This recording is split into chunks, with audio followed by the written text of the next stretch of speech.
እንኳን ለአስተርእዮ ማርያም በሰላም አደረሳችሁ። እንግዲህ አስተርእዮ የተባለችው በዘመን አስተርእዮ የሚውል የሷ በዓል ስለሆነ ነው። እንግዲህ አስቴሮ ይሏታል አንዳንዶቹ በዘልማድ አስተርእዮ መታየት ማለት ነው።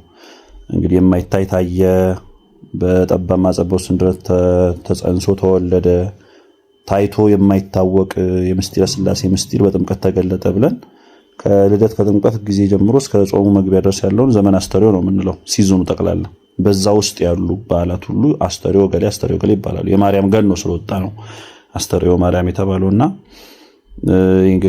ከእመቤታችን 38 በዓላት እንግዲህ ታምረ ማርያም በጣም ይከበሩ ብሎ ከሚወስናቸው ትልልቅ የእመቤታችን 38 በዓላት በጣም ትልቁ እንግዲህ የእረፍቷ መታሰቢያ ነው። እንግዲህ የሕይወት እናት ሆና መሞቷ ቢደንቀው ቅዱስ ያሬድ እንግዲህ ሞትሰ ለመዋቲ ይደሉ ሞታ ለማርያም ያጽብ ለኩሉ፣ ሞትስ ለሟች ስጋ ይገባል የድንግል ማርያም ሞት ግን እጅጉን ይደንቃል ብሎ ዘምሯልና ይሄንን መነሻ አድርጌ ወደፊት በዚህ ጾም ከመለቃቸው ቦአኔርጌስ ከሚባለው የግጥም መድብሌ አንድ ግጥም ልጋብዛችሁ። በነገራችን ላይ የኔን ስራዎች በተከታታይ በተለይ በንባብ ማውልበት ፕሬስ ዴቨሎፕ አድርጌ ጨርሻለሁ።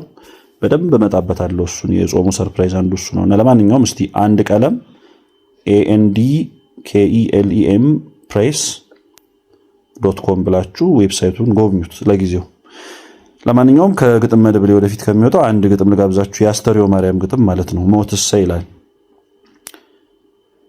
ቅዱስ ያሬድ ሊቁ በሕይወት እናት ሞት ታየ መደነቁ፣ እንዲህ በሚል ቃሉ ሞታ ለማርያም ያጽብ ለኩሉ፣ ሞትስ ጌታም ቀምሷል የጥሉን ግድግዳ በመስቀል አፍርሷል። ታዲያ ሞታ ከመወልዳ የሆነላት ድንግል እረፍቷ ምን ይደንቅ፣ ድንቅስ ከድንቅም ድንቅ እጅግ የሚያሳቅቅ